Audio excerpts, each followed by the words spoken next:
الرحمن الرحيم الحمد لله رب العالمين والصلاة والسلام على سيد المرسلين وعلى آله وأصحابه أجمعين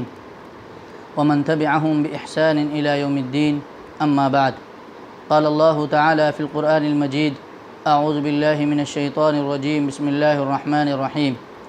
من ذا الذي يقرض الله قرضا حسنا فيضاعفه له وله أجر كريم صدق الله العظيم سبحانك لا علم لنا إلا ما علمتنا إنك أنت العليم الحكيم۔ میرے دینی اور ایمانی بھائیوں، دیکھتے ہی دیکھتے رمضان المبارک کا مبارک مہینہ ہم سے رخصت ہوا چاہتا ہے۔ پتہ نہیں چلا کہ کس تیزی کے ساتھ ہم رمضان المبارک کے تیسرے عشرے میں داخل ہو گئے۔ ہم نے اس میں جو عبادتیں کی، جو تلاوت کی، جو ذکر کیا، جو نمازوں کا اہتمام کیا، جو دعائیں کی، اللہ رب العزت ان کو قبول فرمائے، اور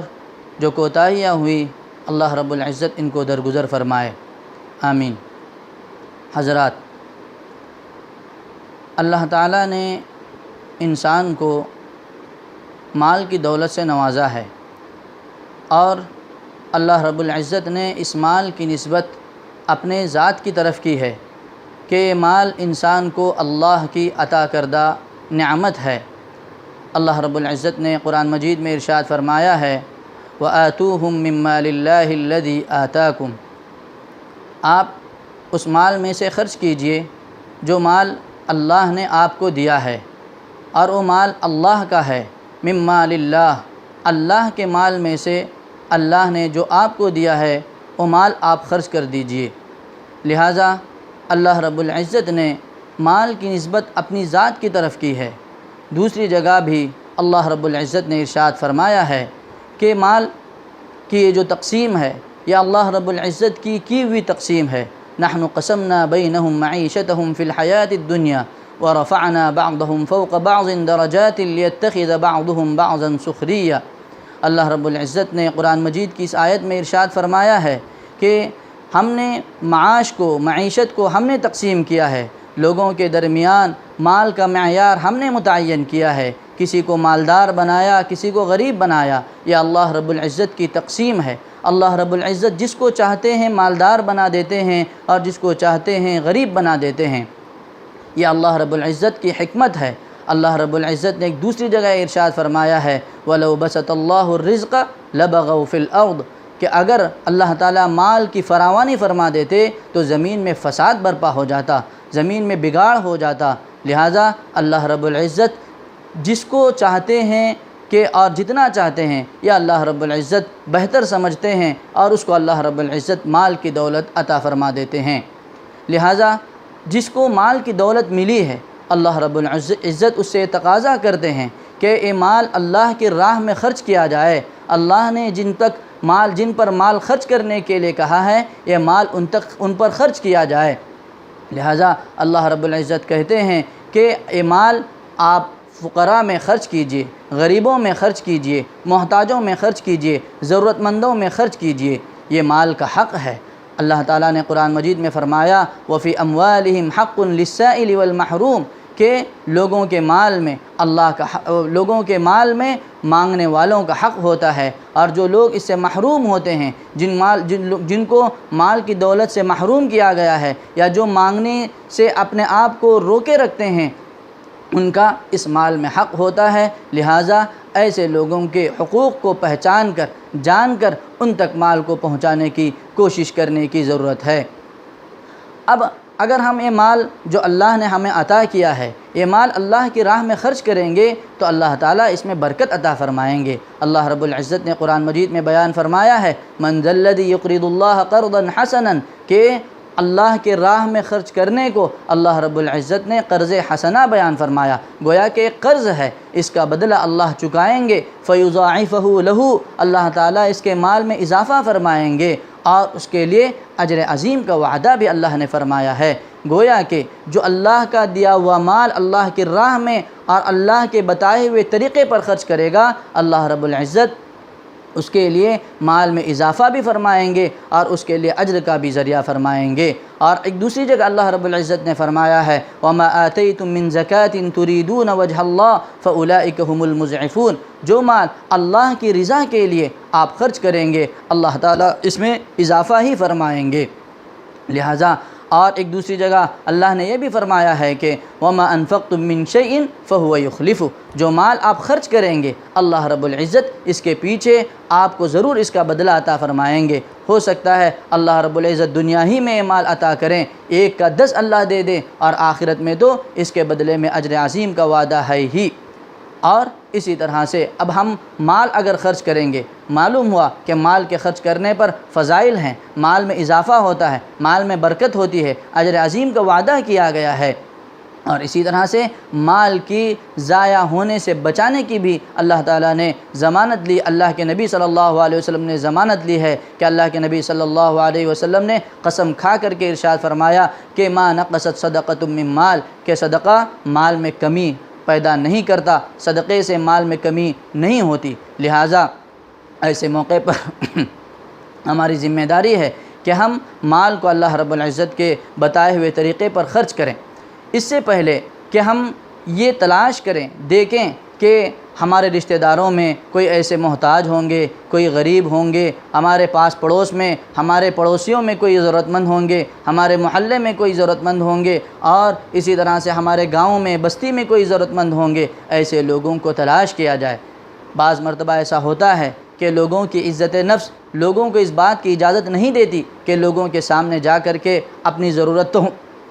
کا اظہار کریں، لوگوں کے سامنے دستے سوال دراز کریں، لوگوں سے اپنی ضرورتوں کا سوال کریں۔ اس لیے ان کی عزت نفس ان کو اس بات سے بچاتی ہے، وہ لوگوں کے سامنے ہاتھ نہیں پھیلاتے۔ اللہ نے قرآن مجید میں بیان فرمایا ہے یحسبهم الجاہل اغنیاء من التعفف، ایسے لوگوں کے متعلق اللہ نے فرمایا کہ لوگ یہ سمجھتے ہیں ان کی پاک دامنی کی وجہ سے، ان کے لوگوں سے سوال نہ کرنے کی وجہ سے لوگ ان کو مالدار سمجھتے ہیں۔ بہت سارے ایسے لوگ ہوتے ہیں جو اپنا دست سوال دراز نہیں کرتے، لیکن دوسرے لوگ سمجھتے ہیں کہ ان کے حالات ٹھیک ہیں، یہ مالدار ہیں، یا اچھے گھرانے سے ان کا تعلق ہے۔ نہیں، ایسے لوگوں کو تلاش کرنے کی ضرورت ہے، ایسے لوگوں کو تلاش کر کے ان تک پہنچنے کی ضرورت ہے۔ یہاں ایک بات کی میں وضاحت کر دینا یہ بھی ضروری سمجھتا ہوں کہ بہت سارے لوگ بیچارے یہ سمجھتے ہیں، جو خاص کر درمیانی طبقے کے ہوتے ہیں، جن کے حالات ماضی میں کچھ اچھے تھے اور کسی وجہ سے وہ آج پریشان ہیں، مالی محتاج کے، اور اسی طرح سے وہ کسی فقر کے شکار ہو چکے ہیں، وہ یہ سمجھتے ہیں کہ زکوٰۃ کا مال یہ اچھی چیز نہیں ہے، زکوٰۃ لینا یہ اچھی بات نہیں ہے، یہ تو اس سے عزت نفس مجروح ہوتی ہے۔ ایسی کوئی بات نہیں ہے، یہ تو اللہ رب العزت کی طرف سے غریبوں اور محتاجوں اور مسکینوں کے لیے اللہ کی دی ہوئی نعمت ہے، اللہ کا عطا کردہ ہوا حق ہے۔ یہ ایسا نہیں ہے، یہ جو بعض مرتبہ ہم سنتے ہیں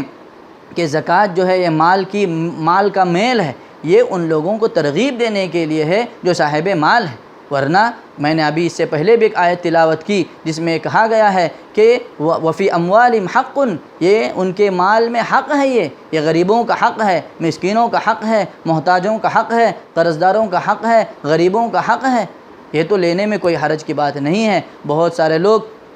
زکوٰۃ لینے سے کتراتے ہیں، لیکن سود پر اور اسی طرح سے قرض لے کر کے اپنی زندگیوں کو پریشانی میں مبتلا کر دیتے ہیں، بہت ساری غلط جگہوں پر جاتے ہیں اور اپنی عزت کو داؤ پر لگاتے ہیں، اپنے ایمان کو خطرے میں ڈال دیتے ہیں۔ لہٰذا ضرورت اس بات کی ہے کہ ہم اللہ کا عطا کردہ ہوا یہ جو مالی نظام ہے، زکوٰۃ کا نظام ہے، اس سے اگر ہم وابستہ ہو جائیں، اس سے اگر ہم پیسے اگر ہمیں مل جاتے ہیں، اگر ہم واقعی ضرورت مند ہیں، تو ہم اس سے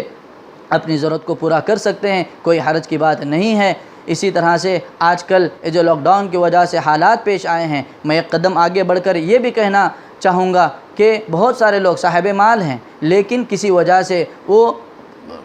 بیرون ہند میں ہیں اور وہ اپنے گھر پیسہ روانہ نہیں کر پا رہے ہیں، تو ایسے لوگ جو گھروں میں ہیں اور ان کو پیسے دستیاب نہیں ہو رہے ہیں، ایسے لوگ بھی زکوٰۃ لے سکتے ہیں۔ ان حالات میں ایسے لوگ بھی زکوٰۃ لے سکتے ہیں، اور زکوٰۃ دینے والوں کو بھی اس بات کی وضاحت ضروری ہے کہ انہیں بھی یہ بات معلوم ہونی چاہیے کہ اگر آپ زکوٰۃ دے رہے ہیں تو اس بات کی وضاحت اور صراحت کی ضرورت نہیں ہے کہ آپ دینے والے کو یہ بتا کر کے دیں کہ یہ میری زکوٰۃ کا پیسہ ہے۔ اگر آپ کسی کو سمجھتے ہیں کہ یہ واقعی ضرورت مند ہے، یہ واقعی محتاج ہے، اس کے گھر کے حالات سے آپ واقف ہیں،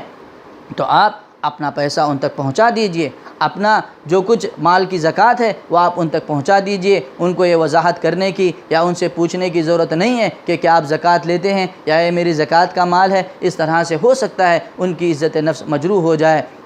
لہٰذا ہمیں کوشش اس بات کی کرنی چاہیے کہ ہم سب سے پہلے اپنے رشتہ داروں میں دیکھیں کہ ہمارے رشتہ داروں میں کوئی غریب ہوں گے، محتاج ہوں گے، غریب ضرورت مند ہوں گے، اس لیے کہ اللہ کے نبی صلی اللہ علیہ وسلم نے جہاں مال خرچ کرنے کی ترغیب دی ہے وہاں یہ بھی فرمایا ہے کہ وَابْدَأْ بِمَنْ تَعُولُ، کہ آپ اپنے اہل خانہ کو دیکھیے جن کا نفقہ آپ کے ذمہ فرض نہیں ہے۔ آپ کے چاہے وہ بھائی ہو سکتے ہیں، آپ کی بہن ہو سکتی ہے، یا اسی طرح سے آپ کے دوسرے عزیز و اقارب ہو سکتے ہیں جن کو آپ زکوٰۃ دے سکتے ہیں۔ آپ ایسے لوگوں کو تلاش کیجئے، ایسے لوگوں تک آپ پہنچیے، چپکے سے جا کر کے اپنے مال کی زکوٰۃ ان تک پہنچائیے اور ان کی ضرورت کو پورا کرنے کی کوشش کیجئے۔ اگر ہم اپنے مال کی زکوٰۃ ادا نہیں کریں گے، بخل سے کام لیں گے اور بیجا خدشات میں مبتلا ہو جائیں گے کہ پتہ نہیں کہ ملک کے جو حالات ہیں آگے چل کر کے کس خطرناک حد تک پہنچ جائیں، اور ہم اپنے مال کو سینت کر کے رکھیں گے، زکوٰۃ نہیں نکالیں گے، تو یہ شیطان کی طرف سے وسوسہ ہے۔ اللہ نے قرآن مجید میں صاف فرما دیا ہے ان الشیطان یعدکم الفقر ویأمرکم بالفحشاء، یہ فقر کا جو وعدہ کرتا ہے، فقر کا جو خدشہ اور فقر کا جو خوف دلاتا ہے، یہ شیطان کا کام ہے، اور شیطان فحشاء اور غلط اور برائی کا حکم دیتا ہے۔ اس کے بالمقابل اللہ رب العزت واللہ یعدکم مغفرۃ منہ وفضلا، اللہ رب العزت مغفرت کا وعدہ فرماتے ہیں اور فضل کا اور مال کے عطا کرنے کا وعدہ اللہ تعالیٰ فرماتے ہیں۔ لہٰذا ہمیں اپنے مال کی زکوٰۃ اور اپنے مال کے حقوق کو مستحقین تک پہنچانے کی ضرورت ہے۔ اگر ہم اپنے مال کی زکوٰۃ ادا نہیں کریں گے اور ہم سمجھیں گے کہ یہ مال ہمارے پاس بچا رہے گا، ایسا نہیں ہو سکتا ہے کہ ہم چند دنوں کے لیے اس مال سے فائدہ اٹھائیں۔ اللہ کے نبی صلی اللہ علیہ وسلم نے ارشاد فرمایا ہے، بڑی پیاری بات اللہ کے نبی صلی اللہ علیہ وسلم نے بیان فرمائی۔ اللہ کے نبی صلی اللہ علیہ وسلم نے اپنے صحابہ سے پوچھا ایکم مال وارثہ احب الیہ من مالہ، کہ تم میں کون ایسا ہے جس کو اپنے مال سے زیادہ اپنے وارثین کا مال محبوب ہے؟ یعنی اللہ کے نبی صلی اللہ علیہ وسلم یہ سمجھانا چاہ رہے ہیں کہ اگر آپ اپنی زندگی کے ہوتے ہوئے مال خرچ نہیں کریں گے تو آپ کی موت کے بعد آپ کا یہ مال آپ کے وارثین کا بن جائے گا، پھر یہ وارثین کا حق بن جائے گا۔ تو لہٰذا آدمی کو سوچنا چاہیے کہ میرے مرنے کے بعد یہ جو میرا مال ہے میرے وارثین کا بن جائے گا، لہٰذا میں جو مال بچا کر کے رکھ رہا ہوں یہ میرے وارثین کا مال ہے، اور جو میں اللہ کے راستے میں خرچ کر رہا ہوں وہ میرا اپنا مال ہے۔ لہٰذا آدمی کو کس مال سے زیادہ محبت ہونی چاہیے؟ یعنی جو مال آدمی خرچ کرے گا وہ انسان کا اپنا مال ہوگا، اور جو چھوڑ کر کے جائے گا وہ وارثین کا مال ہوگا۔ اسی طرح سے اللہ رب العزت نے ایک دوسری جگہ یہ بھی ارشاد فرمایا، ڈراتے ہوئے ارشاد فرمایا کہ سیطوقون ما بخلوا بہ یوم القیامہ، جو مال آپ خرچ نہیں کریں گے بخل کی وجہ سے اس کو سینت کر کے جمع کر کے رکھیں گے، کل کو قیامت کے دن یہ گلے کا طوق بنایا جائے گا، اژدہا بنا کر کے، اور اسی طرح سے سانپ اور بچھو بنا کر کے اس کو گلے کا طوق بنایا جائے گا، اور کل کو قیامت کے دن یہ اس کو ڈھستے رہیں گے۔ اسی طرح سے بہت ساری اور وعیدیں بھی قرآن مجید میں بیان کی گئی ہیں، یوم یحمى علیہا فی نار جہنم فتکوی بہا جباہہم وجنوبہم وظہورہم ھذا ما کنزتم، اللہ رب العزت کہیں گے کہ کل کو قیامت کے دن جو مال انسان نے جمع کر کے رکھا ہے اس کو آگ میں داغا جائے گا، تپایا جائے گا، پھر انسان کی پیشانی کو، انسان کے بازوؤں کو، انسان کی پشت کو اس سے داغا جائے گا، پھر انسان سے کہا جائے گا کہ ھذا ما کنزتم، یہ وہ مال ہے جس کو تم نے اپنے لیے جمع کیا ہے۔ پھر اللہ رب العزت اس کے لیے یہ درد سر بنا دیں گے، اس کے لیے یہ چیز عذاب کا ذریعہ بنا دیں گے۔ لہٰذا وہ وقت آنے سے پہلے کہ انسان مال خرچ کرنے کی تمنا کرے، وہ وقت آنے سے پہلے کہ انسان اپنا مال خرچ کرنے کی تمنا کرے، اپنے آپ کو ہم تیار کرنے کی ضرورت ہے، اور اللہ کے حکم کی تعمیل کرتے ہوئے مال کو خرچ کرنے کی ضرورت ہے۔ اللہ رب العزت نے قرآن مجید میں بیان فرمایا ہے کہ بہت سارے لوگ وہ ہوں گے جو جب ان کی موت کا وقت آ جائے گا تو یہ تمنا کریں گے کہ میں صدقہ کروں، اور اللہ رب العزت سے وہ کہیں گے کہ اے اللہ میری موت کے وقت کو تھوڑا سا مؤخر کر دے تاکہ میں صدقہ کر سکوں، لیکن اس وقت موقع نہیں ہوگا۔ لہٰذا وہ وقت اور موقع آنے سے پہلے کہ ہمیں پریشانی اور پشیمانی کا سبب اور پشیمانی کا ذریعہ ہو، ہم اپنے مال کو اللہ کے راستے میں خرچ کریں اور غریبوں کو اور محتاجوں کو ان کا حق پہنچانے کی کوشش کریں۔ آخر میں خلاصے کے طور پر 2 باتیں میں عرض کرنا چاہوں گا کہ ایک بات تو یہ کہ اللہ نے ہمیں جو مال دیا ہے وہ مال ہم لوگوں کو ان لوگوں تک پہنچانے کی کوشش کریں جو لوگ محتاج ہیں اور اپنی کسی عزت نفس کی وجہ سے لوگوں کے سامنے ہاتھ نہیں پھیلاتے، اور جو لوگ متوسط طبقے کے ہیں اور کسی وجہ سے اب وہ محتاج ہو گئے ہیں، ضرورت مند ہو گئے ہیں، وہ زکوٰۃ کے لینے میں ہچکچانے کی ضرورت نہیں ہے۔ یہ اللہ کی طرف سے عطا کردہ نعمت ہے، اللہ تعالیٰ کی طرف سے یہ عطا کردہ حق ہے، یہ ان لوگوں کا حق ہے، لینے میں کوئی حرج نہیں ہے۔ اللہ رب العزت مال والوں کو مال خرچ کرنے کی توفیق عطا فرمائے، اور جو کچھ اللہ رب العزت کی راہ میں خرچ کیا جاتا ہے اللہ رب العزت اس کو قبول فرمائے۔ وآخر دعوانا ان الحمد للہ رب العالمین۔